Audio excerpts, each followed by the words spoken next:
புதுவை ரோடியர்பேர் பொன்னியம்மன் ஆலயத்தில் எழுந்தருளியிருக்கும் ஸ்ரீ தர்ம சாஸ்தா ஆலயத்தின் 11ஆம் ஆண்டு துவக்க விழாவை முன்னிட்டு மகா நெய் அபிஷேகம் நடைபெற்றது.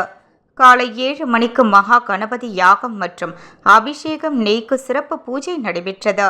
காலை 10 மணிக்கு ஸ்ரீ தர்ம சாஸ்தா ஐயப்ப சுவாமிக்கு சிறப்பு மகா நெய் அபிஷேகம் நடைபெற்றது. அதனைத் தொடர்ந்து ஐயப்ப சுவாமிக்கு சிறப்பு அலங்காரம் மற்றும் மகா தீபாரதனை நடைபெற்றது. காலை 12 மணியளவில் அறுசுவை அன்னதானம் நடைபெற்றது. விழாவில் 500க்கும் மேற்பட்ட பக்தர்கள் கலந்து கொண்டனர். விழா ஏற்பாடுகளை ஸ்ரீ தர்ம சாஸ்தா ஐயப்பன் ஆலய நிர்வாகிகள் செய்திருந்தனர்.